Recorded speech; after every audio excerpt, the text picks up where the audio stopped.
Welcome back to Bitcoin Season 2. I'm Charlie Spears from Blockspace Media.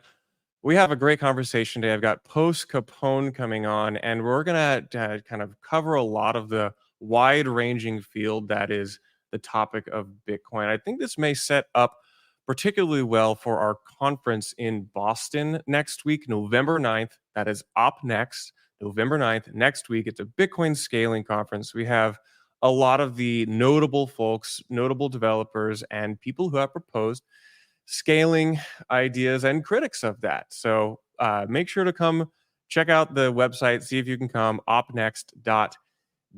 But I've got, as I said, Post Capone, one of my favorite Bitcoin anons in the modern Bitcoin discourse. I'll be asking him questions about a range of topics from Ethereum to filtering ordinals and inscriptions, and of course, criticisms or comments he has on the Bitcoin soft fork discussions, notably OpCat.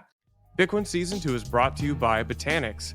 Botanix Labs is pioneering a new direction for DeFi with the first EVM L2 running on Bitcoin that's built to be forward secure, decentralized, and share gas fees generated by the network with users. See the future of DeFi at Botanix, botanixlabs.xyz. So without further ado, let me bring up Post. Welcome to Bitcoin Season 2, Post. Hey, Charlie, thanks. I appreciate you having me on. Yeah, I mean, you're coming back. I think I pulled you in really quickly to help me wrap my head around BitVM like half a year ago. So I'm glad to have you back.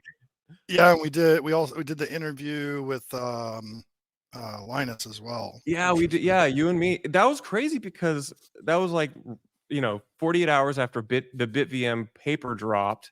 I had no idea even how to think about this, and you jumped in and helped me kind of figure out what questions to ask. I think we were all still processing it, and if I remember correctly, like one of the really nice things about the interview was like sort of being able to parse like a bunch of these common analytical misunderstandings that really smart people were having. Like there are plenty of perfectly capable and smart analysts and engineers in the space reading this paper and just like coming away with like completely the wrong sort of interpretation of it, and being able to talk directly with them and like get some answers was nice. It's the socio-political atmosphere around it has evolved a lot since then. Oh man, but it's an absolute shit show right now. But what's funny is like anytime there's like a new topic or idea in Bitcoin, you're kind of one of the first people to chime in on this and immediately take the information that exists and kind of follow it to its end conclusion. I feel like that's been a pretty common theme for you. Like you just kind of get nerd sniped by new ideas and topics in Bitcoin. Is that kind of how you like navigate through what you think about? I am easily nerd snipeable. This is a correct statement. I think like I just really like my roots with regards to like working in the space, not just merely like exposure to the asset class or anything like that, but working the space, the roots are as an analyst and a researcher anyway. And a decent amount of that is like to my own necessity or my own interest, but also professionally. And so I guess there's like maybe a little bit of a learned discipline there. I don't know. I think that the skill set that comes with analyzing it is something that like plenty of people have, but I don't want to like self-aggrandize here too much. I'm like trying to figure out how to say it without. Part of the thing is like for our conversation, I've like lined up a bunch of tweets, which is like, okay, let's just go through these and see where Post has been like unbelievably right, like Babe Ruth calling a shot, and then we get to see that he kind of predicted a while ago. So I mean, be a little bit self-aggrandizing right now. Yeah, don't make the pedestal too big because I'll fall off of it, and one of these will be horribly wrong and it'll go terribly bad. Excuse me, sorry. So look, I think that people in general have a little bit too much of there's a specific word for the type of bias, but like they want a particular outcome from the analysis that they do. Like they have a sense of tribalism, or they have an exposure bias, or like there's something about the way they're analyzing it that really makes them want the outcome of the analysis that they're doing to be a certain way. And so everything from like sort of the everything from the shitcoin influencer all the way up to like Dan Robertson level, you have these like biases that manifest in people's analysis. And I don't know, but I think I'm like typically pretty comfortable with like that. Like I don't feel incapable of like benefiting from any given outcome of any given analysis, right? Like I can just buy this asset or that asset, or I can spend time learning this protocol or that protocol. Like there's not a reason for me, at least I don't think there is. I don't think there's a reason for me to want a particular outcome of the analysis. And I think maybe like being like emotionally or like ideologically detached from it helps with that. But there are still things that I have that the MEV chat that Jana started, like in talking about that subject, like I know myself, like there's certain things that I'm putting like that sort of like ideological impetus on as like wanting as outcomes in it. And I do like I wonder if it sort of clouds the conversation. I'll defend my own sort of ideological impetus there, because it's things like censorship resistance to the base layer, and like I just don't understand how you can have this product at all without things like that. So yeah, like I'm comfortable defending it, but I just try and like minimize those as much as I can. And I do think like a fortunate outcome of that is like being right on long enough timelines pretty frequently. Yeah, and I think that'll be a common theme of our conversation here. I just to like lay some foundation. Can you give me like a brief, high level, like uh, bird's eye view of your views on Bitcoin and Ethereum? Because you talk pretty commonly about both of these networks. Um, the only product in this space that I would say like I have like a really deep-seated passion for is Bitcoin. I have been over the years like plenty fascinated by like certain sort of like mechanisms or proposals of like other networks and other products plenty of times. I've been like, ooh, that's really neat. And Ethereum has a lot of those. There's a lot of things that are really neat. But I think the primary function that Ethereum has played in the market since like circa 2016 is just that like it works for people's interests. Like it's very efficient at aggregating. It's far more efficient at aggregating interactive, obvious, transparent online users than Bitcoin is. Bitcoin may have like a total aggregate higher number of like warm, flesh-blooded individuals in meat space that hold Bitcoin or something like that. But when you're online and you're in any kind of like community space and you're talking about what's happening where, for the better part of a decade, you'd hear Ethereum 99 times before you heard Bitcoin once. And so I do think that Ethereum's like really good at that. And I think those things are like really interesting and worth attention and understanding. I have a lot of mixed opinions on like, what of those things should get exported or how they should get exported and things like that. But yeah, I mean, like and I, like I'd say the same for Solana right now. Like we're having this whole Sol ETH conversation at this point, and it's the same thing. Like Sol, the people who are still engaged in the market, who weren't like so catastrophically abused in the last round of sort of blowups and all this shit. The people that are still left in the market, they're here for hyper gambling. That's what they're here for. And Solana delivers on that really well. And so Solana aggregates again that same sort of thing. It's like a user attention thing. And again, I think those things are like valuable and interesting, but I'm not passionate about them, if that makes sense. Yeah, it does make sense.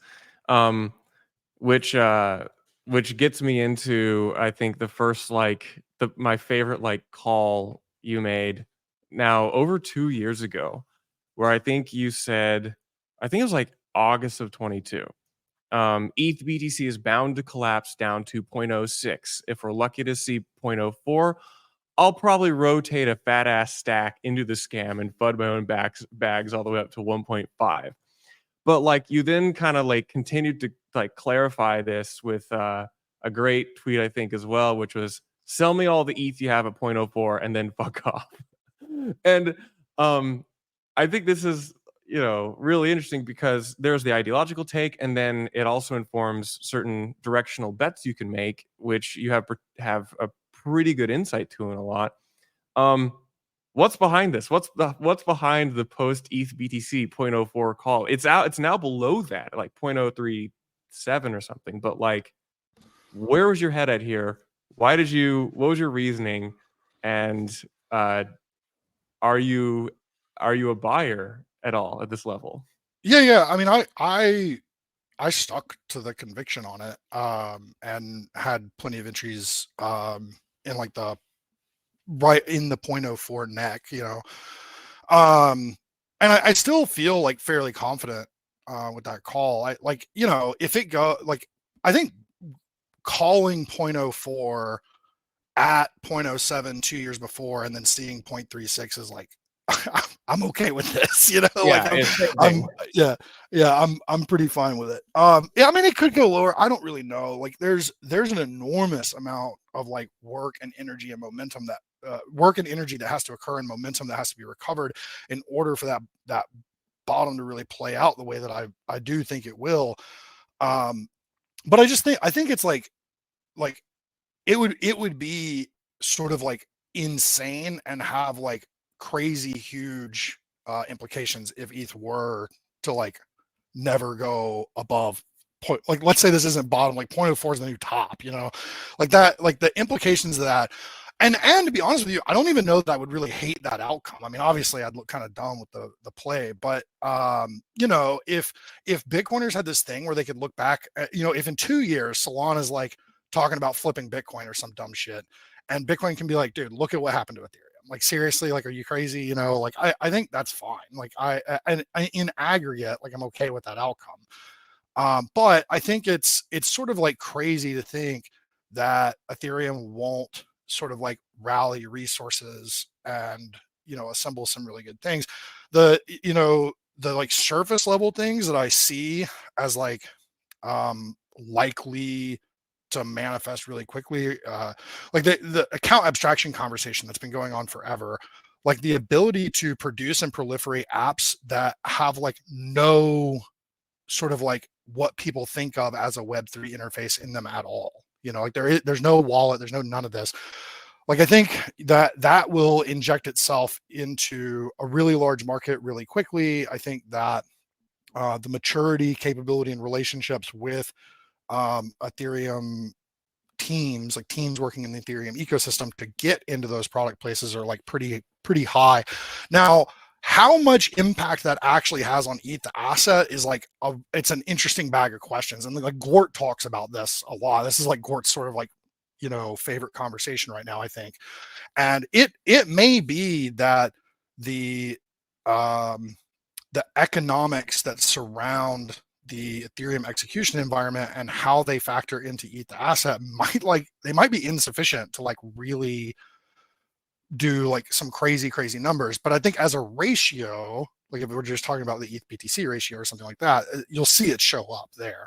And the 1.5 that I said in that tweet is a typo, just to be clear. It's 0.15 that I think is the likely outcome. 0.15 would be like where you start flirting with flipping type numbers. You know? Yeah. And that's where like the whole caveats of like, we're just kind of like spitballing this conversation from the hip here, like just like capture this moment in time of like where your head's at, where my head's at. Like, I mean, I guess the other follow-up is like, what was your reasoning behind this? Was this because you saw waning or flagging like interest in ETH? Was this a directional builder thesis?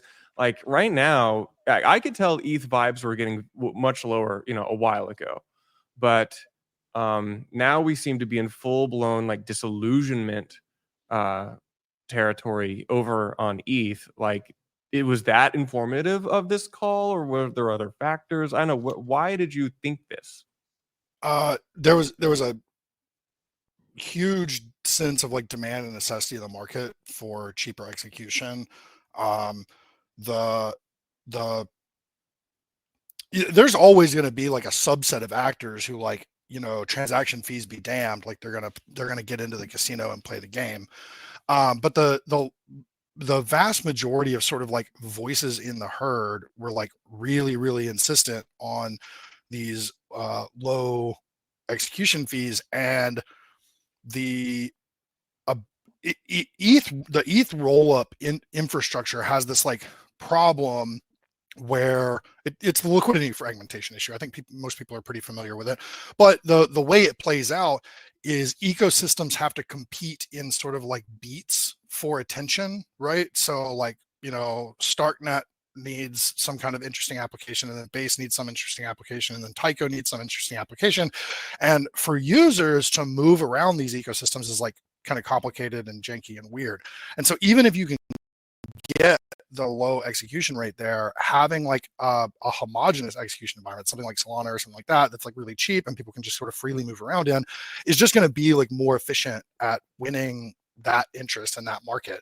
And I don't I don't think that plays out into any sort of like severe long-term case where like Solana is actually better than Ethereum, or like I think that conversation, if you're going to have it, is like totally separate. But to me, like that was just like a really easy read that like there's too many like sort of intermittent speed bumps in the process of Ethereum getting what people are like demanding and calling for.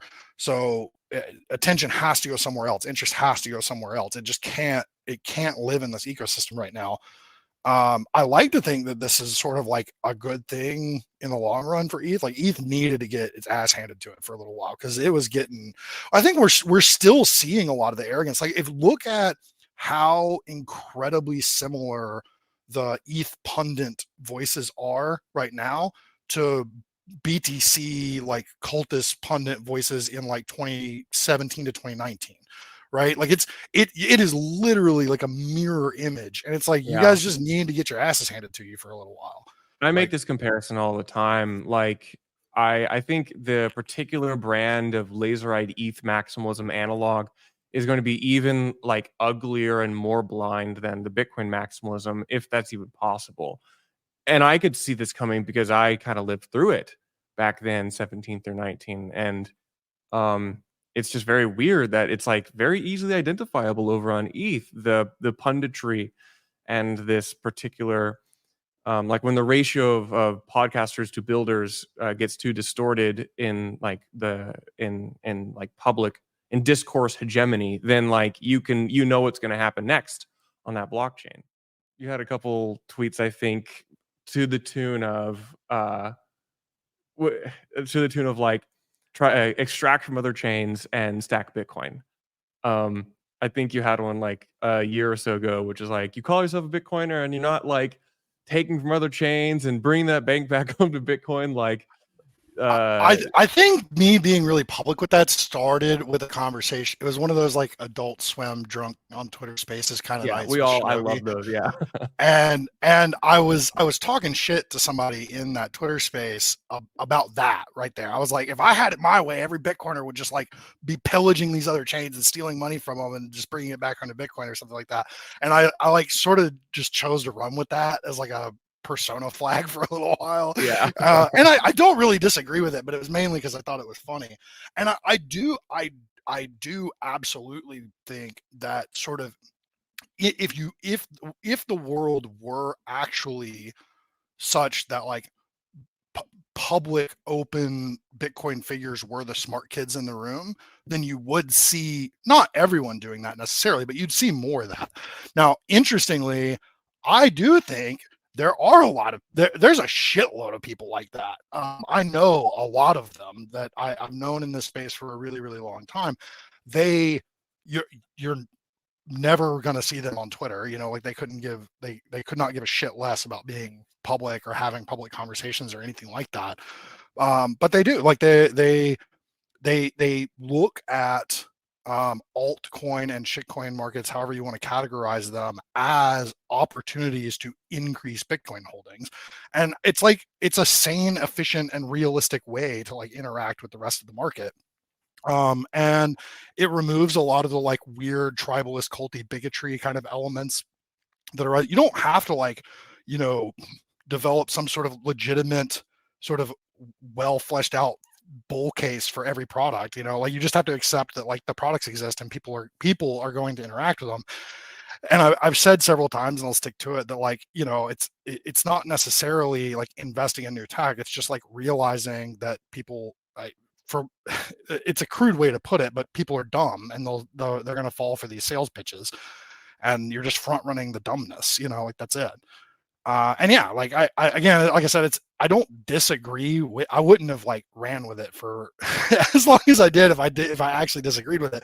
But it was mainly because I thought it was funny, and like maybe it's worth some people hearing. Like maybe for the Bitcoin maximalists, like maybe it is worth sort of like waving it a little bit and being like, you guys are really dumb.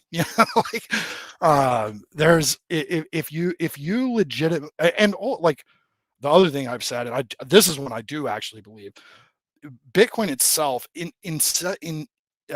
inherently and as a necessity asserts the notion of free markets and free exchange of value. Like there's no justification or rationalization of Bitcoin without a full-blown commitment to free market and free exchange of value.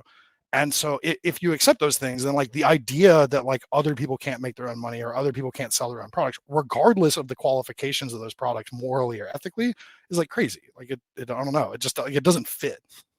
This tees up perfectly into a series of questions here, and I think I'll tie it back to a tweet you made, which I think is underappreciated, and actually it mirrors my own first tweet about ordinals, where I tweeted about Satoshi Dice, and you said Satoshi Dice was always a legitimate use, and updates to standardness policy had nothing to do with its eventual irrelevance.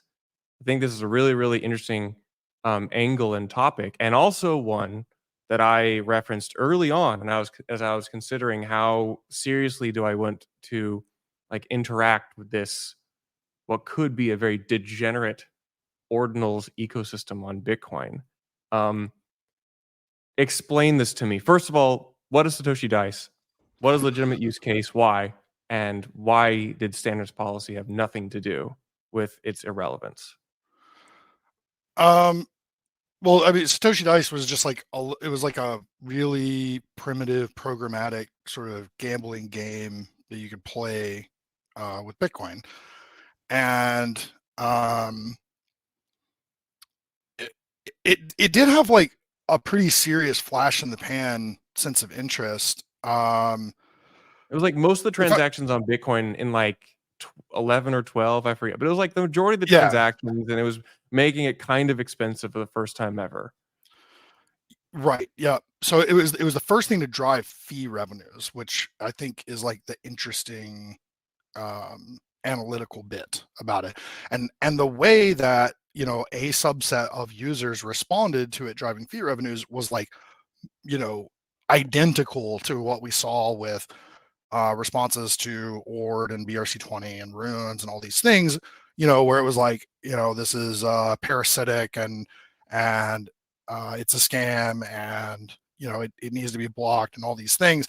And there were it would be incorrect to say that there weren't standardness updates that took place to counter it.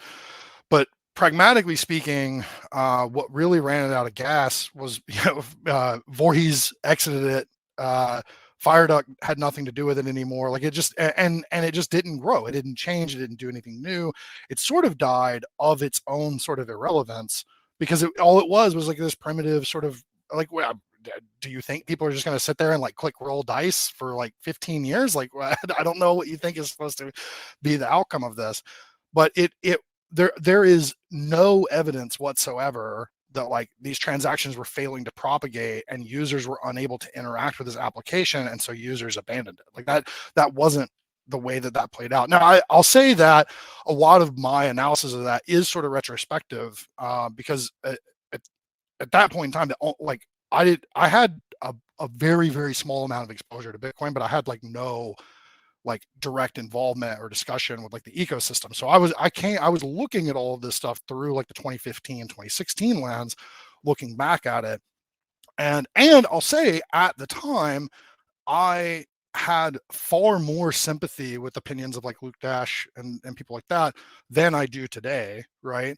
And even then though, I was like, wait a minute, like there's like confounding philosophical perspectives in the claim itself, right? Like if you're saying that you're going to block these through standardness updates, then there is a potential for censorable. I'm going to use censorable because Eric called me out yesterday on censorious and Yeah. me with it. So there's like a potential for censorship in the relay layer that like precludes the protocol. And I actually I forget who I was having this conversation with, but it was somebody really respectable. It wasn't Luke, but it was like somebody in that sphere around that time. And I was having this conversation with somebody whose opinion I took, fairly seriously. And I was like, well, now wait a minute. If it's possible for like some percentage of nodes to like block the relaying of transactions, like where does the claim censorship resistance for Bitcoin come from? And literally their response was, well, you could still get the transaction to a miner and it could still be included. And I was like, well, okay, wait a minute. Yeah, right, exactly. And I think that conversation, like that exchange at that time, I was still like very naive and like didn't know a whole lot. I was like sort of taking it as a grain of salt that like this was somebody respectable is telling this to me, that I'm confident that that's the way this works. And then you fast forward 8 years, I guess, or whatever, or 7 years, and you're sitting there and you're like, damn it, guys, like how have we not figured this out yet? But yeah, like so, like I don't. It's not that there weren't standardness policy updates that people can point to and be like, oh look, like here's like this merge to Bitcoin and here's how it corresponds with Satoshi Dice coming to a close. But like if you really look at what happened, and like I've talked to FireDuck quite a bit. He has another project that he works on. I don't really care to shill any alt networks or anything, but he has another project that he works on that I just like stumbled into because a friend of mine was like, hey, there's this cool thing going on.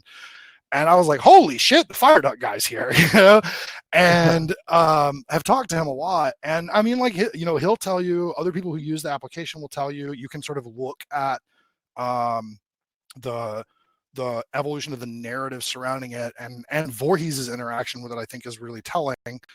It just sort of died off. Like it was not, there was no like somebody put an end to it. That wasn't the way it played out.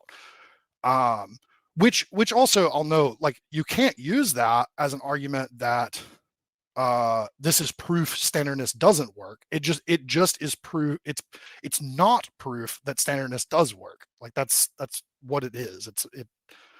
People like to use it as that, but it just simply isn't. It's an incorrect representation of reality to say that it is.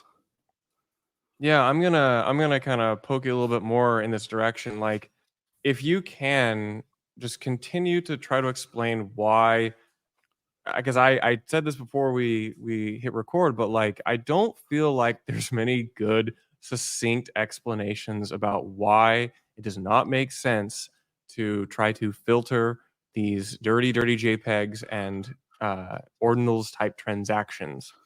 Can you try to like package this for me or the listener? Sure. Yeah. The best way to understand it without asking somebody to like violate their ideological convictions or whatever, the best way to understand it is to first look at it through the lens of censorship. And that is not this is a big mistake that a lot of people on the what I call the orange couch side make. They interpret using the case of censorship as as you saying that standardness is equal to censorship, and then you get into this like 6-month long argument with people about whether or not standardness is censorship, and you're like, that's not the point, shut up. Like, you have to first understand the censorship case so that you can understand why standardness does not work this way. So the first thing you should do is ask yourself, what if 99.9% of nodes were refusing to relay Ukrainian transactions or Russian transactions or whatever, right? Like if there was like this large scale attack on the network where somebody spun up hundreds of thousands of nodes to like overwhelm the total number of peer connections in the network. I'll try and stay away from the technical stuff. Let's just assume like all the nodes are mean, right? Yeah. And so you are like, I know how I can get my money out of Ukraine by spinning up my own node, and then I'll be a Bitcoin node operator and I'll be part of the network. But you never make a connection to a node that will get your money to someone that's mining blocks, right? Or even if you're mining your own blocks, they won't propagate your block, like they won't build on top of your block, they won't share your block. You're being like really heavily censored. Well, the option that you would have is to take the transaction that you want to include and put it in a text message or an email or any messaging format you want, with a high fee. Presumably you're going to need to like convince the miner to include it, but you need to contact the miner directly out of band without going through the network. And if you email this miner and you say, I need to get this money out of Ukraine, if the miner's getting enough money for it, and especially if the miner's not in a jurisdiction that gives a flying fuck what's going on in Ukraine, then the miner's going to include it. And this is the crux of the argument for why Bitcoin is so discernibly censorship resistant. Now there's a conversation we could get into about whether or not that's like tangible and real or things like that. But Yeah. this is how you would build an argument for like convincing someone that Bitcoin is extremely censorship resistant. And if this is true, if Bitcoin really is this censorship resistant and can do these great and wonderful things that make it so powerful for an individual, regardless of how hostile the world is to them, to their perspectives, then it must also be true that you cannot prevent things like ordinals, because they'll just figure out a way. Like, first off, there's this whole other chapter of this conversation where you talk about exactly how difficult it would be to actually stop these transactions propagating in the network, which it turns out it's near impossible to stop. But I think the first thing to understand is, how do you make a case for Bitcoin censorship resistance? And then if you have made that case, which I think you can very easily make that case, then it's like a necessity that it must be true that standardness doesn't work this way. And that's, again, I want to reiterate this for any possible Orange Couch maximalists that might be listening. That's not saying that standardness is censorship. That's saying that standardness does not work as a form of market control because of the censorship case. That is a very, very good way to package that post. Lord knows you've kicked this horse dead for 2 years. Yeah, we're working our way into the third, baby. They'll get it eventually. I think it's just gonna keep going on and on. Also on the topic of ordinals, this is a small little a small little topic, but I do want to bring up a tweet which I thought was interesting on the witness discount, because I thought this was actually, I had to learn a lot more about Bitcoin as I considered the risk ordinals or inscriptions arbitrary data might pose to my understanding of what I think Bitcoin is. And one of my concerns was in the fact that part of your transaction, part of the block, is priced differently. It receives you might call it a discount. Cypher calls it the other part of the transaction data, an increase or premium. But like there have been some people who said, okay, well, maybe something we could consider is to remove the witness discount in Bitcoin blocks. And you had a comment which said the witness discount is intended to incentivize consuming inputs over creating outputs. Ordinals incentivizes managing large numbers of outputs, imparting exogenous value, which justifies smaller outputs than might normally be expected. Removing the witness discount exacerbates that. Can you Correct. flesh that a little bit more for me? So a popular fear mongering statement with regard to ordinals might be, and is in some cases, might be something like it blows the UTXO set up. It makes this gigantic UTXO set, which is, it's more resource consuming, which, I mean, if you're running Bitcoin Core, which the vast majority of people are, is like, it's a true statement, right? Like, you have to duplicate a portion of the transaction set into what we call the UTXO set. So you've got like all these transactions stored, and then you also have all these the unspent transaction sets stored. And especially if you're running on something like a Raspberry Pi or something like that, the total resources available can make this like kind of like the UTX. I think the UTXO set right now is it's big. Like, it's like 10 gigs. Pretty big, yeah. It's gotten bigger. So yeah, like, so you can imagine, like, if you're on a device that like in total has 32 gigs, right? 10 gigs of that being the UTXO set is like a lot. I mean, even if you're on a 500 gig, 10 gigs is still like a not inconsiderable amount of data. Like, I would, if I only had 500 gigs of space, I would think before downloading a 10 gigabyte game, like, do I actually, like, do I really want that? And so this isn't like an untrue sort of like thing that somebody's saying. But the sort of like the lunacy of combining this with removing the witness discount is in the so witness data is on the input side of the transaction. When you are creating a transaction, you spend some inputs to create some outputs, right? And on the input side, there's these like chunks of data called the witness that get a substantial discount. And you aren't creating new witnesses on the output. The output is just like an address and a value and things like that, right? And so your incentive is to sort of like move a big set of outputs into a small set of outputs, right? Which in theory, you would see like the UTXO set go down over time after enabling the witness discount, which I get like is sort of observably true, but it's like also a little bit of a minority factor. So you don't see it like plain stark as day empirically.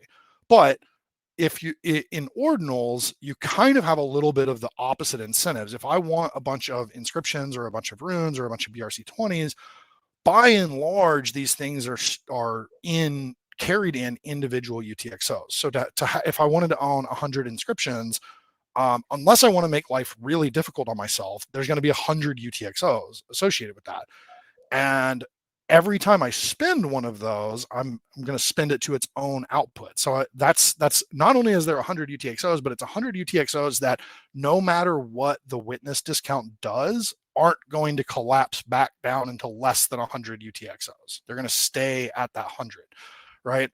And so if you remove the witness discount, you're removing this incentive to collapse Bitcoin UTXOs, non-inscription, non-rune, non-BRC20, non-whatever.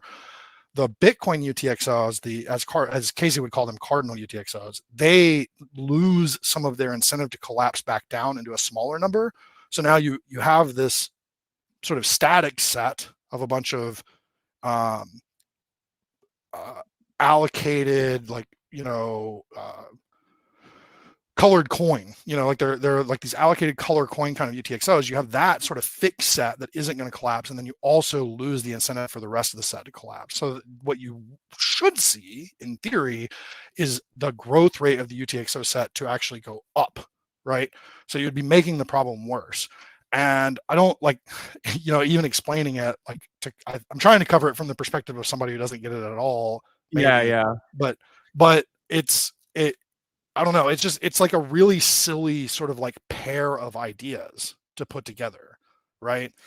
If you think that there's a problem with the amount of resources that these applications are introducing into node operators, then you should not want to remove the witness discount, because removing the witness discount in theory should exacerbate that problem. Now, I happen to for a number of reasons, I disagree that it's a problem. I disagree, you know, like there's so many like sort of silly things in this notion, but if you're going to assume these things, then the outcome has to be that the witness discount is an imperative. That's really well put. I don't. This is like I'm glad you explained this to me, because I don't hear this topic talked about enough, and I just want to like grab that, clip that explanation, and put it over here for whenever inevitably someone comes and says, "What do you think about this topic?" So yeah, Voskuhl. Yeah. I don't know if I'm saying his name correctly. Eric Voskuhl. Eric Voskuhl. Yeah. Yeah. So Voskuhl had an interesting conversation recently. He's doing a lot of like hype around LibBitcoin, because he's ready for a new version release, and he's really excited about it, and he's getting like really crazy good benchmarks on like you know, what his sync times and things like that are on different machines. And there was sort of an interesting conversation that occurred with him and some people on Twitter. And and there's a high degree of crossover between the people engaged in those conversations and the people who might like FUD the UTXO set sort of situation, or talk about removing the witness discount and things like this. And it was kind of funny to watch, because one of the points that Eric was trying to make, and he was being a little bit I think sort of deliberately opaque about the methodology. Like he was kind of having fun with the conversation. Yeah, but he got me to like log back into the Slack and be like, okay, how does this work? Yeah, what are you doing? Yeah, right. But I think if you like think about it for a couple seconds, it sort of it intuits itself, like it makes sense. So basically what Eric was saying was that the UTXO set growing cannot possibly be an issue, because there's no such thing as a UTXO set, which one is a very funny way to address this, because it's playing this game that Luke likes to play, where Luke will say things as like absolute truths, and you're like, well, wait a minute, that's not like, if you're like looking at it and you're like, that's not true, and then you realize that what Luke means is that from the perspective of his node, like if he's looking at the network through his node, then it is this way, and you're like, oh, okay, okay, Luke, you know, like I get it. Like it's kind of a dick move. Luke makes sense if you realize that he's talking as if he's a node. Right. Yeah. So Eric kind of pulled this same sort of game on them. He was like, well, fudding the UTXO set blowing up doesn't make any sense, because there's no such thing as a UTXO set. And of course, everyone's like, what are you talking about, Eric? Of course there's a UTXO set. And what Eric meant by that was that at least in his sort of current working mode for LibBitcoin, there is not a UTXO set. There is a transaction set, and transactions are flagged as spent or unspent. And all you need is an ability to quickly look up a transaction from the complete set. You don't need to duplicate the transaction out into this other data set called the UTXO set. You just need a way to search through the whole UTXO set and efficiently find transactions and check flags and things like this. And you know, there's we don't have to get too far, but there's hash graphs and tables and, you know, things that you can use to do this. And it was really like, I got a really good kick out of watching Eric have this conversation, because, you know, like he was he's telling you there's no UTXO set, you're freaking out because of course there is, and a lot of people are like completely missing the beat, that what Eric is telling you is that in his way of indexing the blockchain, there is no UTXO set, and there's no necessity for one. And so the UTXO set blowing up and getting very big can't possibly be an issue. And it was, I don't know, it was really kind of funny to watch. And it speaks to another point that I think is under discussed. Like maybe it's under discussed because people who know it just know it and it's like a fact. But a lot of the things that we talk about when we talk about like resource exhaustion with nodes, there are certainly things that do not fall into this category, but a lot of things have to do with sort of like bad design decisions in Bitcoin Core. They're not inherently true to like any given like theoretical implementation. You could solve them. it would take significant changes to the way Bitcoin Core is implemented, and like nobody wants to do that because it's a huge mess to do anything with Bitcoin Core, much less re-architect it. And that's why you get BTCD and libBitcoin and Bitcoin. That's why you get all these other alternative clients, because if somebody, the type of person who is convinced that they want to spend their time solving the litany of sort of like poor design decisions and inefficiencies in Bitcoin Core, they're going to be smart enough to realize that they will do this much faster and much more efficiently on their own, working on their own project. Whether or not that project will ever sort of like realize any use, that's like a whole separate set of concerns, I guess. But I asked this question to Portland Hoddle with my episode with him about his thoughts on alternative client implementations besides Core.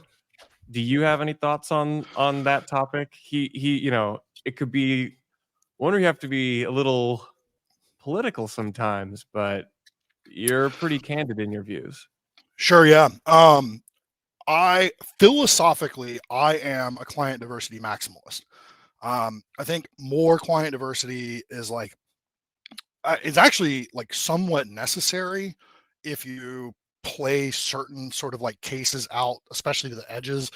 Like, okay, so the really, really simple one, I think like most people could probably understand pretty easily, is what if there were some sort of like critical in-memory error?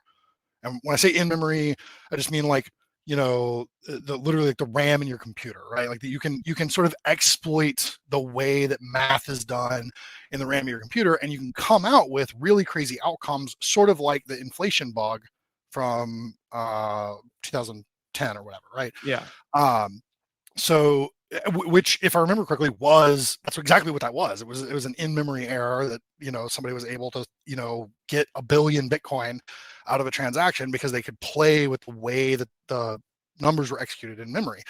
And if you had, so first off, something like that is implementation specific. That's not necessarily protocol specific. If you could literally like transpose the same code just from one language to another language, and you would maybe get new possible in-memory exploits, and you would remove existing ones, right?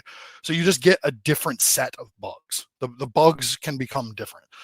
And so if you have multiple types of clients, like let's go back to 2010, let's redo the inflation bug thing, but let's pretend that there were 2 different clients written by different teams in different languages that had completely different sets of bugs.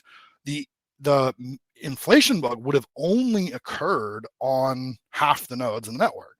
The other half of the nodes would have seen that as an invalid, as some sort of invalid outcome, and wouldn't have processed it. And so you'd have now that situation, like it wound up being handled like, I guess, more or less elegantly. So it's not like, oh my god, things would have been so much better in that particular scenario, but you could maybe see in future scenarios how small bugs or errors and things like that can sort of be corrected for, in the sense that you don't have to like stop production of new blocks, rewind to an old block, anything like that. All you have to do is say those nodes are right and these nodes are wrong.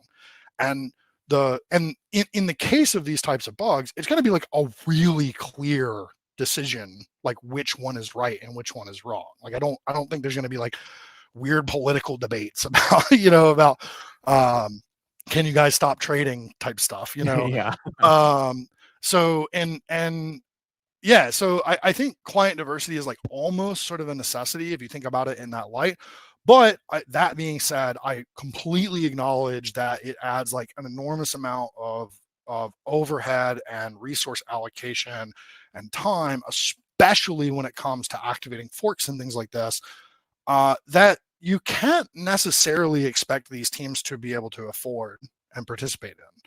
And yeah, so like I get that it's like I don't take like strong political stances on the client diversity thing, because it's like it's sort of like beckoning a slavery thing. It's like you guys better go out and find people to do this, so exactly. They're already the core devs and other Bitcoin developers are already so yeah, so beaten down that you don't want to be like the guy who makes it even more difficult. So you brought up you mentioned forks.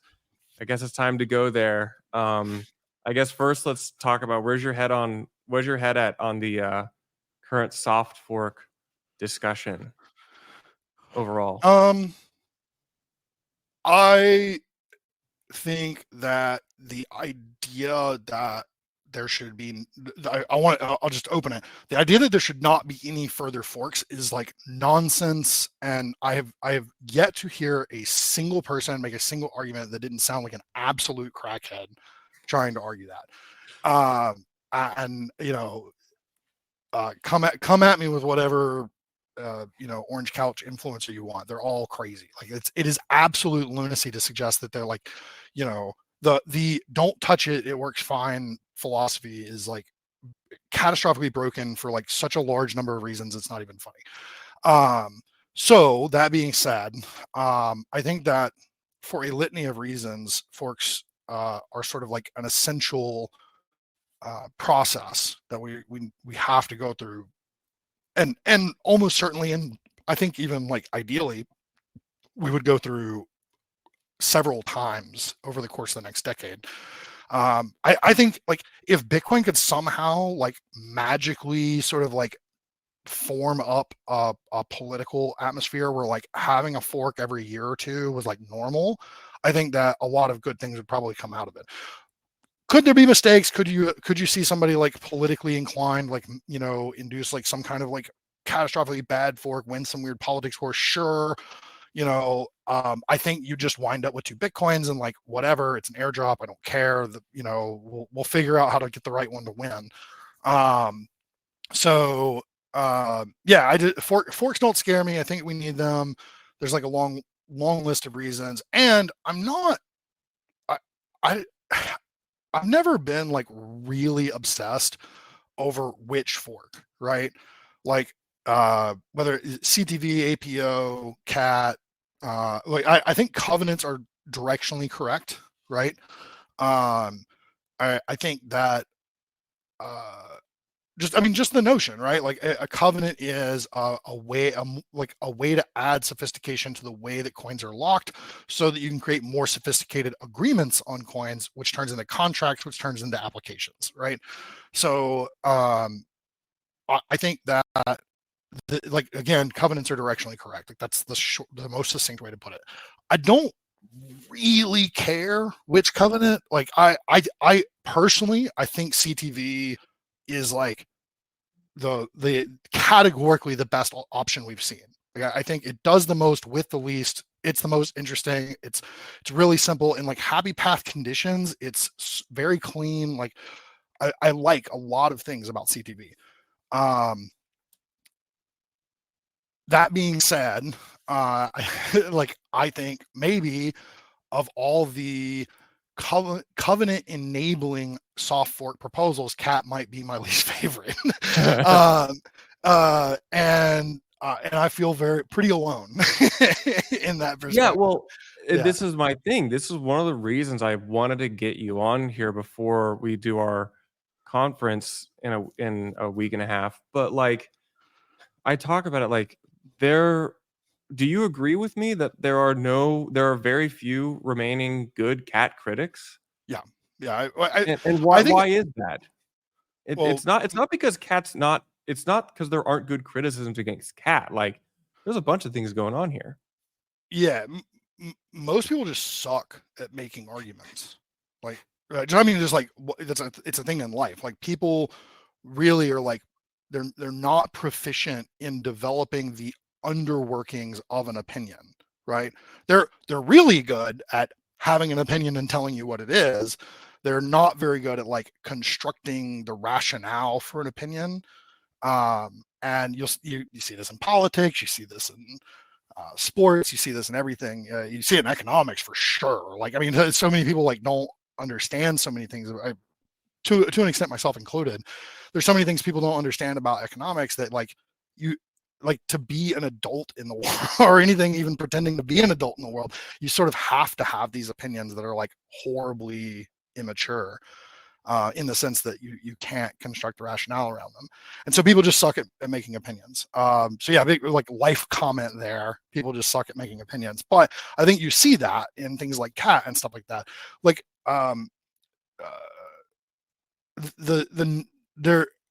first of all, I want to preface this. I think it's great that people debate Bitcoin in public spaces, regardless of their technical level. I do not in any way, shape, or form want to say like people should shut up if they don't understand it or anything like that. I think one of the best ways to learn is like sort of arguing with people on the internet. You might not be willing to accept the fact that you learned in the moment. You might still be a little bit of a dick about the conversation, but people do, I think, tend to get good takeaways from that process. And so like I'm all for it. Like by all means, scream and shout at each other on the internet. It's fun, Yeah. whatever, you'll figure it out. So, but the number of people who don't have a firm technical understanding about it, but do have like very robust opinions about it is like really, really large. And even with people who do have a technical understanding, the degree of technical understanding and the takeaway from the technical understanding is like sort of pliable or subjective enough that you can get like really difficult to understand opinions regardless of whether they're well-founded or not. Does that make sense? Like maybe maybe it's well-founded, maybe it's not, but like it's difficult to understand what this opinion is even really about. So with that in mind, I see this a lot in blockchain technical conversations at large, not just Bitcoin. And I think that in Cat, what we have right now, well, I'll say how I think that plays out. With Cat, I really think a crux of this, and I think this is like sort of self-evident. I don't think I'm making any kind of interesting observation here. With Cat, it's really more about the inscriptions thing. It's really more about runes and heterogeneous applications and people's fear of empowering heterogeneous applications. And so they're scrambling for ways to tell you that Cat is bad because this is what we were talking about at the very beginning. Like people want an analytical outcome. They have some bias and they want an analytical outcome. So they've told themselves that inscriptions are the end of life as we know it on Bitcoin. Runes are scams. BRC20 is junkware. All these things. All of which statements might be true. I don't know. Like that's beyond the point. But they have those biases, and from those biases, they determine the only reason you want Cat is to like empower these applications. So we have to figure out why Cat is bad, and so you just get this like vomit of like a bunch of terrible takes on why Cat is bad because they can't really sit down and analyze it in any kind of like good way because they're stuck needing this outcome where you want to suppress these applications. My thing with Cat, I don't really give a shit about suppressing the applications, right? Like it doesn't. Yeah. I think if you pay for the block space, it's yours. Like I could love or hate what you're doing with it. Perhaps the point of Bitcoin is that I'm supposed to hate what you're doing with the block space you buy. Like maybe that's the point. And so though I think that there are systemic risks that can and do emerge from really highly iterative application development spaces, right? We see this in other networks. We see, and it's not necessarily that the applications are good or bad or malicious or contributory or parasitic or you're not qualifying the applications so much as you're saying that the sort of bubbling soup of the application layer puts off a smell. You know what I mean? Like it just does a thing to the network. And in Ethereum, we saw like this sort of like heavy regime of MEV that led to numerous points of high degrees of influence over the outcomes of finality, right? Like the ability to finalize the chain. There's sort of like 3 or 4 individual actors who each unilaterally could decide, fairly significant potent outcomes for the chain. And this is a problem. This is how censorship happens, right? And censorship resistance is sort of like a core sort of pillar. And it is ideological, but it's like I don't see how you make any of the like none of the engineering overhead and the technical complexity, the cost, any of these things make any sense if you don't have these sort of like pillars and the pillars are the justifications for decentralization, trustlessness, censorship resistance, things like that. So if you don't have censorship resistance, I don't see what it is you're doing really exactly. Like there's so many better ways that you could just do silly internet money if you didn't need that. And so, yeah, so like when I look at it, I'm like, okay, I don't really care what the applications are doing. I care about sort of like the smell that gets put off from them. And I think that if you have very high degrees of expressivity, or general, I'm going to use the term generalized compute here, and shout out to shout out to the people who hate that.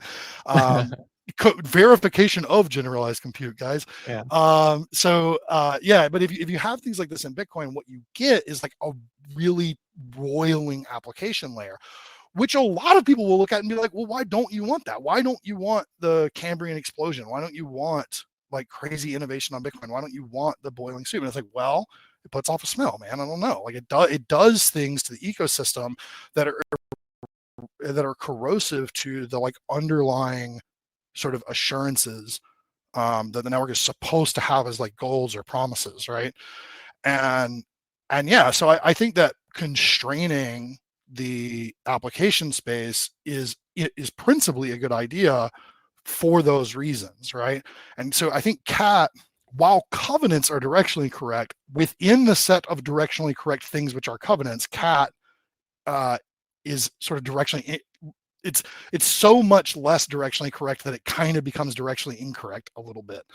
And and the reason for that is this generalized, this high expressivity generalized compute kind of thing, which again, like that's not the most precise way to discuss CAT, but the number of ways that you can use the like core primitives that you get from CAT is like really, really, really large.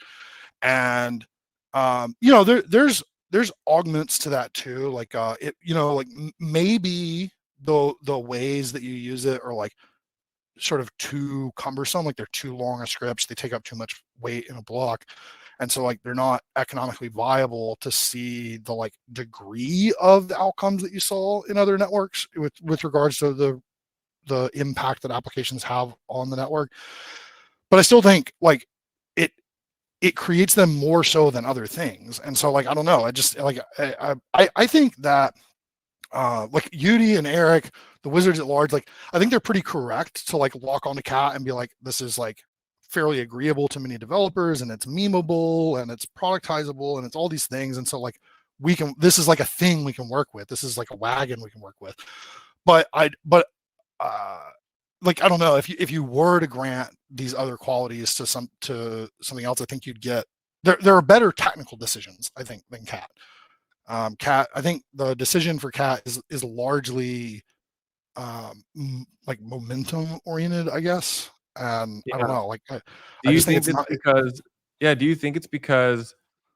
I think many people would say this, including like probably most cat proponents who aren't a part of the Taproot Wizards themselves, would probably say something like, "It's cat because we can't gain momentum with any of these other covenant proposals." Do Yeah, you think and that's why? I'm unconvinced that covers it. But I will say, if what you think is that if you, from your perspective, are convinced that like CTV failed and cannot be recovered, that none of the other proposals have enough to them to work, then it makes some sense. Like I don't think that bashing CAT is like an irrational, insane perspective. Like I don't think that at all. Um, I just think it's like the way that you would make it the technically correct decision is by championing the versatility of the primitives it introduces, right? Is by saying like, oh, we're going to get these crazy number of applications.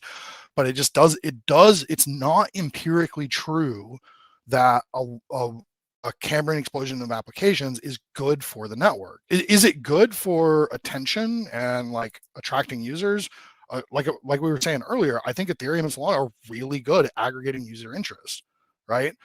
They're I think sort of demonstrably not that great at protecting the like underlying principles of why you would do a peer-to-peer permissionless decentralized network cryptographically secure blockchain network like this. They're demonstrably not as good as Bitcoin is at like sort of the reasons for that. But they are good at aggregating user interest. So if the only thing you give a shit about is aggregating user interest and like the outcomes don't matter on like infinite time spans. Like if Bitcoin's dead in 2 years, that's not the point. The point is we got a bunch of people to use Bitcoin today. Then sure, yeah, like go full great script restoration. Put 64-bit multiplication in, put opcat in, expand it, blow the block size up, like do all the things, right? If that's your perspective, then you would say I don't care about the and I do like that's a little bit of the I don't want to put words in anybody's mouth or accuse anybody of having any kind of agenda or opinion or anything like that. But what I do see, like when people talk about the centralization of template construction in mining, right? And they throw that as like, well, if mining is going to be centralized, then we might as well do these other things. Okay, well, what I hear you saying is that what we should do is gigabyte blocks, all the like every opcode imaginable. And the BSV angle. Well, because the network's going to blow up and eat itself in 2 years anyway. So what we just need to aggregate as much user interest today as possible and not give a shit about the long-term implications of it. And you're using this sort of like is it an unfortunate reality that this thing exists? Yeah, sure. But I guess I disagree that it's like an irreversible state, right? Like, I think various points of centralization are likely to ebb and flow over time. Right now, they're like, it's inarguable to me. Like it's way too centralized. It's way too prone to influence, and we have like an enormous amount of work in front of us if we expect that to get better. And it's not a given that it will get better, right? I don't accept it as like absolute, like Bitcoin is not ordained, like it's not necessarily going to get better. But I just really, there's something about like throwing that in as an argument case justification for why, the nihilism, taking that and producing a form of nihilism where you're like, okay, well, there's no argument against cat because this other thing. Like, I don't, that is a breed of nihilism that I just can't get behind. Yeah, I get that. I want to talk about a little bit, touch on like the topic of activation. Udi earlier this year went on a whole spree saying we're going to get cat this year. I don't think that's going to happen. It's almost November. I don't know any mining pools who want to signal yet, who have at least been public about that. I don't know. Well, this is the interesting thing. I agree with you. First off, one of my favorite things to say to Udi was that, he's a retard for calling it, happening in 2024. Udi does these things because they are attention grabbing, not because they're correct, and like, I think he would agree with that. Like I don't even think he would like argue that. And so, yeah, so and that's not I'm not condemning Udi by saying that. It's just like, it's an observation of what it is. That being said, maybe I'll play devil's advocate here a little bit. Okay. Are you confident cat isn't enforced? Oh, I love this angle. Explain this to the audience though, because I this is one of my favorite like niche. This little comment that you made, I think actually spawns a whole interesting component of soft forks that I think most people may question their understanding of what a soft fork is. Sure. If you explain this to me. So in a soft fork, if you were running a version of Bitcoin Core that was released today, and then tomorrow a soft fork occurred, like a new version of the Bitcoin client, be it core or not, new version of the Bitcoin client is released. Miners use that client, and that client enforces some new rules in the fashion of a soft fork.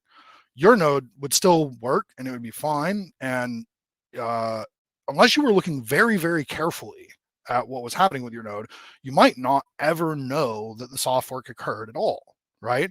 things would, now we'll use cat specifically so that we don't have to worry about like weird cases of different types of soft forks and things like this. But in the case of cat, we're talking about taking a specific like address basically for an opcode that already exists, right? So in TapScript, there's a whole bunch of like unassigned script addresses that all just result in op success, which just means the transaction passes, transaction's good. Well, what you can do, this is like deliberate to a certain degree because it makes soft forks really easy. All you do is you change it from op success to something more restrictive than op success. Like op success, there are no conditions where it would fail. So if I add in something that creates a condition where the transaction would fail, then from an unupdated node's perspective, it's just op success and the transaction always passes. And then it becomes the discretion of the updated nodes to determine whether or not that op success from the perspective of the unupdated node passes, because it's instead op cat or something else, right?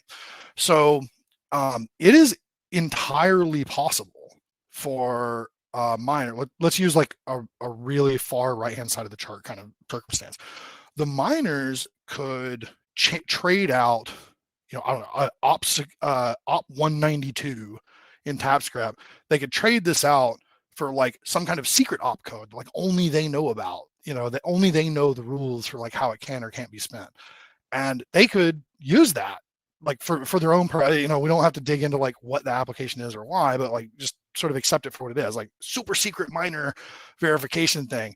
And all the nodes would just see op success. And the only way that you would be able to tell that the miners were validating something more restrictive than op success would be for you to catch the miner's transaction in the mempool and attempt to spend it as an op success with like, your own output or something like that, to like spend it to yourself, steal their money using the op success. Now, if the miners are not enforcing this super secret opcode, if they're just like doing weird things with opcodes for no reason, then what should happen is you should catch their transaction, reconstruct it as your own, put your own outputs in, rebroadcast it, and then some other miner takes it and spends it, and the money goes to you because it was just an op success. Well, if for some reason that transaction just like can't make it into a block, right? Like your little game that you played with the miner, if that transaction wouldn't make it into a block, then what that would tell you is that almost certainly the miners are enforcing some kind of rule on that opcode that is more restricted than op success, but you would never know it unless you did that. So we've seen a couple of examples of like the op cat address space that is intended, which is currently op success from the perspective of main nodes. We've seen a couple of examples of that being used. Well, it is, I'm not saying that this is the case, but it is possible that some percentage of the hash rate is enforcing op cat. And, so if you wanted to test op cat on mainnet, right, which I don't think it's a secret. I mean, Taproot Wizards certainly do. They certainly want to, whether regardless of how much they may have. Yeah, and Reindl has publicly posted at least once or twice about this. Sure. Yeah. Well, and like I don't think Eric's been very bashful about the fact that there's like other interesting ways that they could test things. Yep. But in any case, even a small percentage of the hash, let's say one mining pool with like, I don't know, 10% of the hash or something like that, not 51, like not a majority of hash, right? That one mining pool could locally, like on their node, they could enforce cat, and you could privately hand them transactions, not put the transactions in the mempool, but privately hand them transactions. And you would be able to test and interact with opcat on mainnet without even the risk of somebody stealing it out of the mempool, because it's never broadcast. Nobody sees it until it's in a block. In order to steal the funds, now what you would have to do is reorg out that 10% miners block. They would have to publish their block, and then you would have to go back to the block before it, take their transaction out, recraft it, spend it to yourself, put it back in the block, and then orphan their block. So it'd become much more expensive to abuse the op success properties of that opcode. And so now if you increment this and you say 51% of the hash rate is enforcing opcat in this like secret mischievous way, then all of a sudden, as far as the network is concerned, opcat is activated. Like if part of the 49% of hash produces a block which abuses the op success spendability of it, that chain will just simply get replaced by the 51% that would not validate that block and refuses to build on top of it. And so, yeah, like soft forks can, theoretically and maybe even like sort of in a likely fashion, just be imposed, right? Like the miners can just like say, okay, yeah, no, we like this, we're going to activate it. And that would provoke, like, I'm sure plenty of people have heard this URSF conversation, right?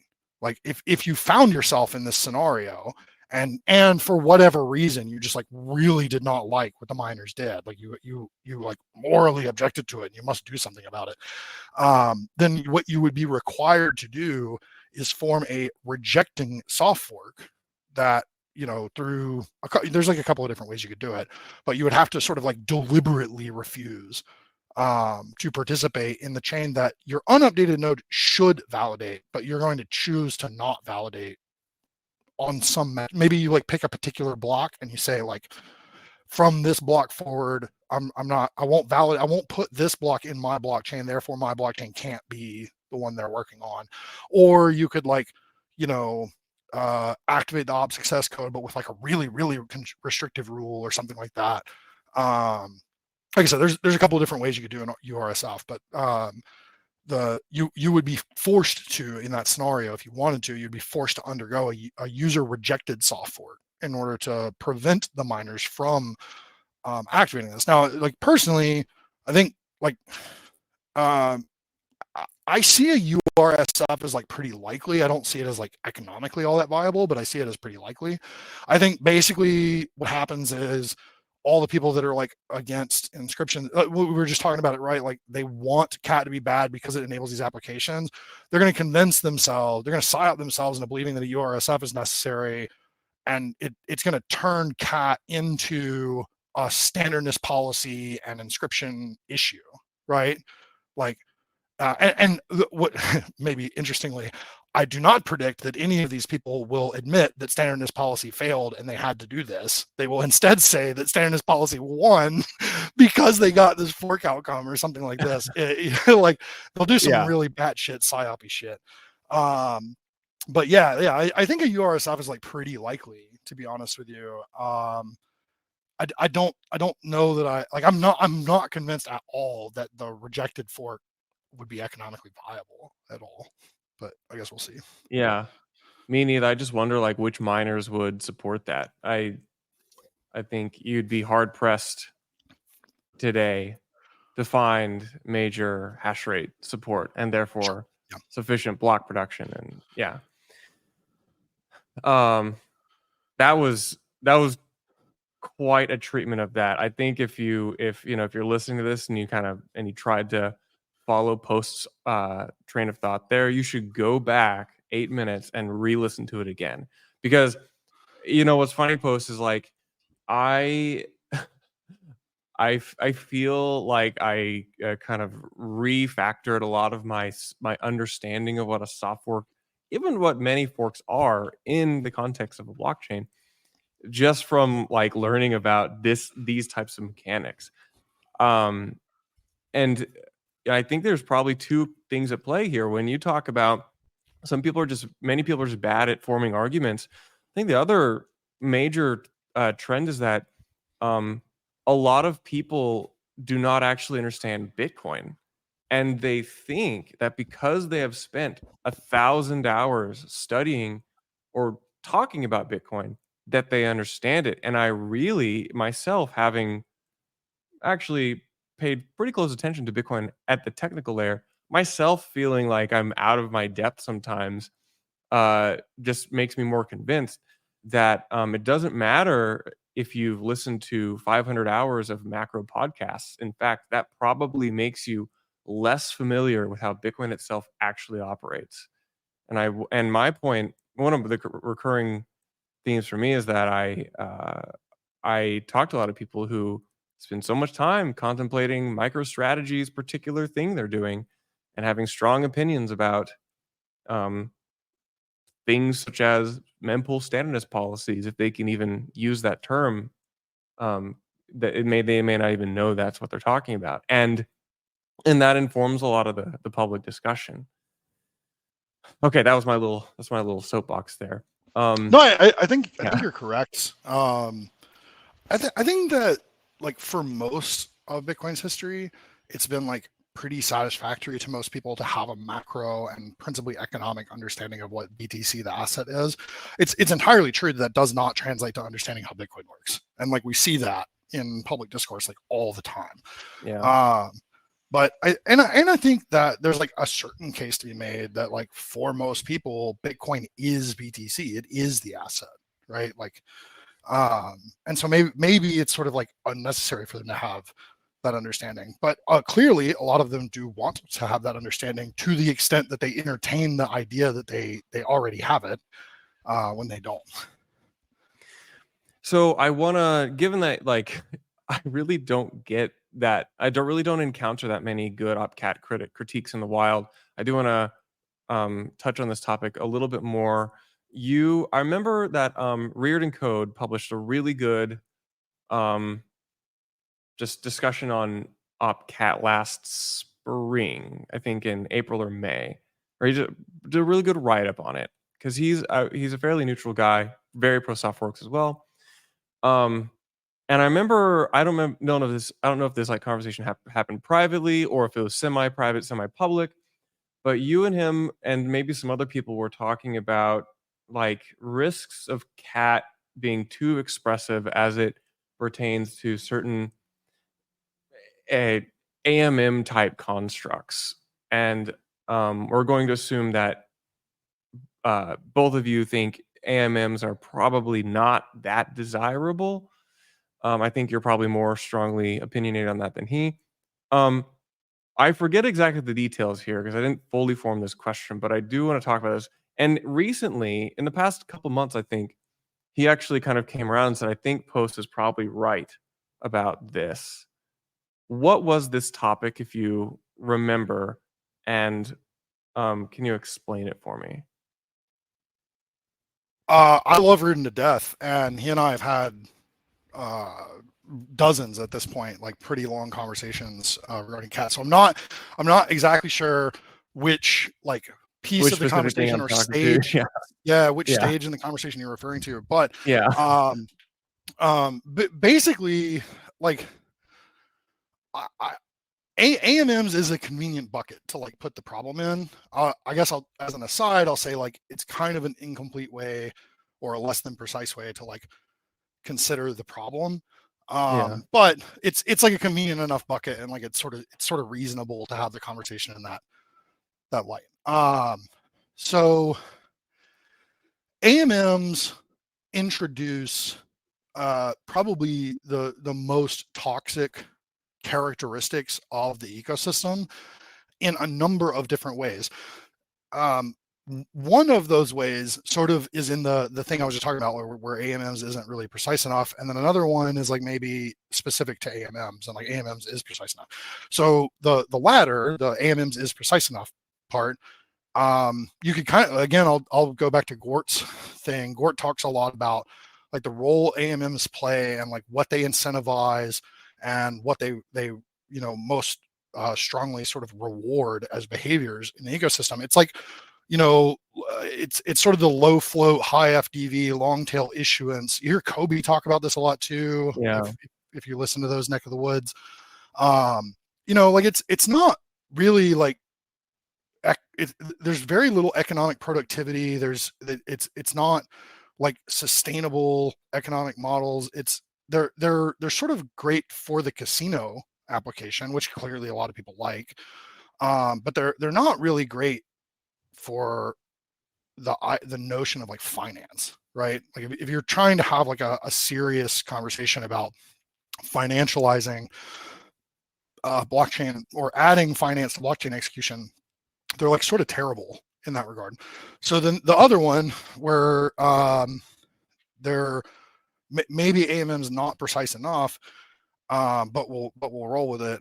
Is they introduce these like forms of MEV, sandwiching, certain modes of arbitrage, things like this, that are they have really complicated consequences for the network, right? Now, like use Ethereum as a case study. In Ethereum, there's sort of like such a high number of possible transaction orders and iterations over the transactions and calculations on what, like, optimal extractable curve ratios and things like this are, and so much routing logic between AMM pools and all these things that there's, and also there's so many different applications, not necessarily just AMMs, but just applications in general, that leading in the MEV market is a matter of high degrees of execution. Like you need big beefy hardware, but also research. You have to have like continuous, high levels of research to like perform at the top of the market in MEV. And this creates like, a scenario where you're sort of guaranteeing that there's going to be one best MEV practitioner. And if there's one best MEV practitioner and the total amount of order flow that practitioner is interested in is close to the block size or the gas limit or whatever, then they basically gain execution control over the network. They start to decide what does or does not go into a block and what order it goes into a block and all these things. And this is one of the, when we were talking about earlier, there's like, a small number of actors who each unilaterally have like high degrees of control over the finality periods in Ethereum. This is where at least one of those actors comes from, right? Like this is how you wind up with at least one of those characters. I think it would be really unfortunate to see that problem in Bitcoin. It would just be unfortunate, period. For me, I don't need more shitcoin casinos. You know what I mean? Like Solana's not going down every 4 days anymore. Ethereum's been working great for a long time. There's plenty of shitcoin casinos. I do not have a need for a shitcoin casino on Bitcoin. Like I just don't. And so when you tell me that I need to export this application and support it on Bitcoin, I'm just like, why? Why do I need that? And but clearly a lot of people do believe that Bitcoin does need it. And the reason that Bitcoin, I think, has to be kind of adverse to this pitch is again the smell that the roiling application layer puts off. It has to constrain the application space. Not like, I don't think it's a binary thing. You can't and shouldn't say something like we can't tolerate any MEV or something like that.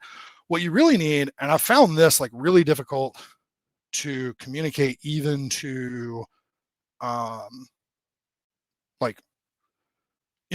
perfectly capable, reasonable, intelligent people.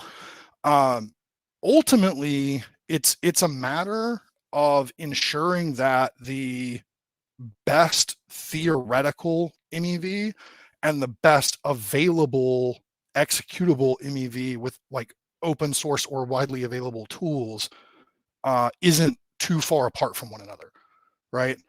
Like that's really what the game is about, because you're going to have the MEV and the MEV is going to happen. Like it's like deranged to say that there isn't going to be.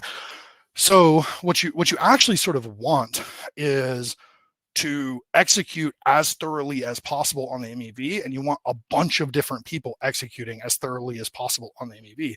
And what that turns into is it's just like another piece in the mining stack. Like it's not necessarily a service provided by somebody else.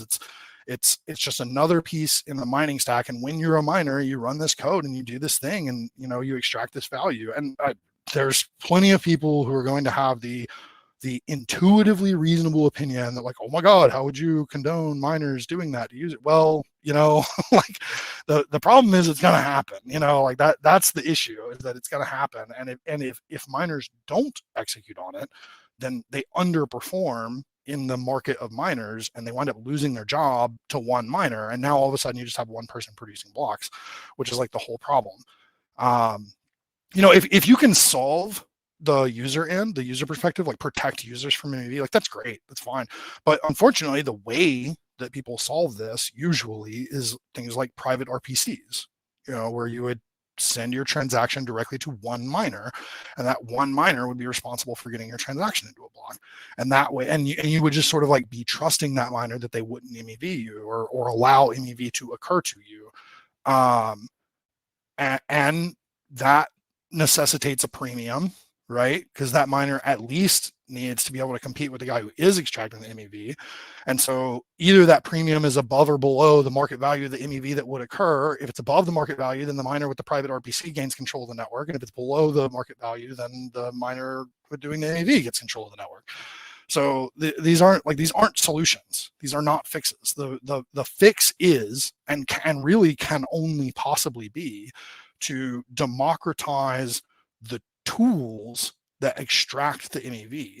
And if you introduce really highly sophisticated forms of MEV, or even if you introduce too many different modes of MEV all at once, then the widely available tools that you ship to miners and get them to include in their stack underperform the best theoretical tools. And so somebody's going to get the best theoretical tools and they're going to win the network again.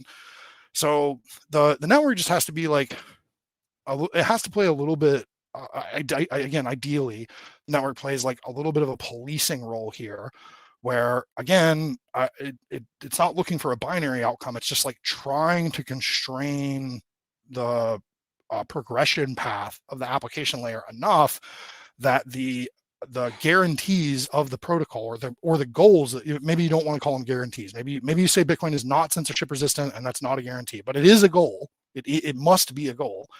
So if the protocol constrains the application layer enough over time that the mining stack can keep up with this, then like it probably comes out okay. Like you have pretty good odds, at least I think comparatively.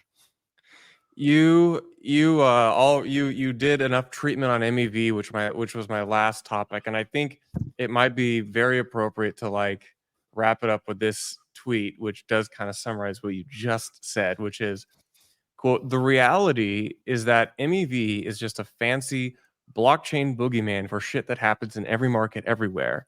At the end of the day, we care because the blockchain is publicly audible. We see the boogeyman."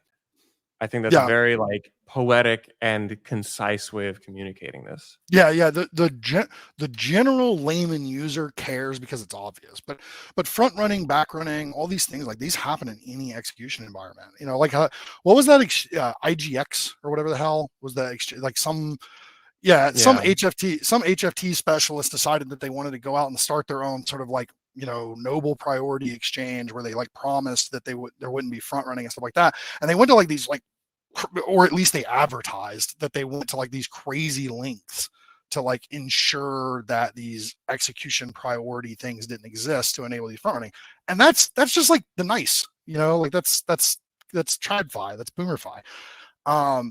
This is not a block. The modes for MEV, like the individual ways that MEV occur, are blockchain issues because they happen in blockchains. But the behaviors, the front running, the back running, the sandwiching, the arbitrage, these things like this, these exist in every market, everywhere. I am thoroughly convinced that if you have heterogeneity in an execution environment, if you have heterogeneous assets, then you will see sort of growth in MEV behaviors, right? Or extractive, not even MEV, just extractive behaviors. I actually have another tweet, and this is actually one of the things that I have gone back and forth with Casey on. Casey, who created Ordinals and Runes, when you introduce, not that he invented putting different assets on Bitcoin, but rather, Sure. he is Popularized. he's the guy who the masses followed. And you say, like, the application layer will inevitably fail the marshmallow test, even if the protocol layer goes through hell to stop them. And you're referring to the fact that Casey went to great lengths to, as best as he can, not enshrine MEV mechanics into the protocols he's designed. And in fact, you might say that he actually invented a whole new token standard to try to fix the shortcomings of the last one that he didn't see. And yeah, but I agree with you. It's a marshmallow test where the applications, the people, will eventually put the most stupid bullshit on top of this, and it will, just because you have different assets on top of the base layer token, you will have different types of incentives emerge. Yeah. The modes of MEV we saw pop up after inscriptions, they weren't that sophisticated. They were very predictable, and they're not I wouldn't say they're toxic either. Yeah. They don't have the like centralizing properties of like the stuff that we've talked about this far. But they showed up quickly and aggressively, and they continued to grow. And I think that's just sort of like more evidence of the fact, like if you and at that point in time, right, if we sort of go back to that period in the story, spring of 23 through present. Yeah, what Casey was saying then was that he wouldn't do, he didn't want to make a token a fungible token protocol. He didn't want to do any of this stuff, sort of because which is interesting, because he also said stablecoins could go with inscriptions, but yeah, whatever. I love you, Casey. There was just like there was some dissonance going on there, but yeah. So like, yeah, the whole thing was like he didn't want to do anything that would introduce MEV. He's been saying that for a really long time, and like I wholeheartedly respect that perspective and passion and pursuit. But I unfortunately think that you can make a bulletproof argument that first off, this idea of MEV, because it is parallel to these other behaviors, you don't even necessarily need the heterogeneity part to get, like, you could have conversations about like MEV that existed in a form on Bitcoin when when nobody was using heterogeneous assets. They're like really weak cases and things like this, but like they exist. But once you have heterogeneous assets, the game is fucking over, man. Like you're getting MEV. The question is to what degree and in what fashion and has what consequences. Like that's the questions that you're asking. Fungible protocols, AMMs, and so back to the AMMs, not precise enough. I'll just throw this out there. I think the satisfactory accurate bucket you have to put it in is order types which execute at an exchange rate that's not necessarily known when it's signed, right? I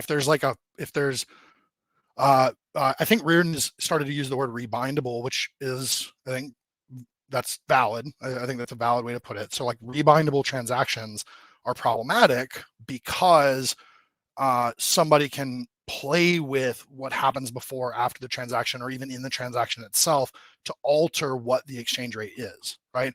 And so a layman can look at this and they can say, okay, limit order's good, market order's bad, right? Like if you've used an exchange before, when you place a limit order, you're saying, I'll buy this, but I'm going to buy it at this price, and limit orders are like sort of fine, right? Like I don't see how limit orders could produce the degrees of MEV that have the problems that we're like really concerned with. But market orders immediately introduce all the shit, like all the bad shit. Now I'll throw respect to Reardon. He did make a valid observation here. The rebindable transactions being bad thing has really interesting consequences, because how do you do lightning symmetry? But conversation for another day, maybe. Yeah. Post, we've been going for a while, and I have absolutely loved how this conversation developed. You have been one of my favorite new faces in Bitcoin, even though you've been here a long time. I feel like your voice and insights are increasingly important month after month and year after year. Any final You as well, thoughts as man. we close it? Yeah, any final thoughts as we close out 2024? It's I think 25 is going to be gangbusters. Do you think we're going to get cat in 2025? Yeah, I think I mean, obviously can't say for sure, but I think it's likely. I'd give it better than 50% odds at this point, I think. Yeah. Yeah. Same. The question is like activation, cat plus something. I think, yeah, betting odds are very clearly towards cat right now. So how my closing thoughts are: everyone should get together and figure out how to more enthusiastically psyop the orange couch into a URSF so that we can all enjoy a nice fat airdrop that they bid into aggressively for at least a couple of days. Yeah. That's Bro, if we could, imagine the degens loving the maxis because they can give them an airdrop. You just use that term, and it's like catnip. Okay. Yeah. Yeah. Well, anyway, on that note, Post, thank you so much for coming on. I think this we have many more conversations ahead of us. So cheers.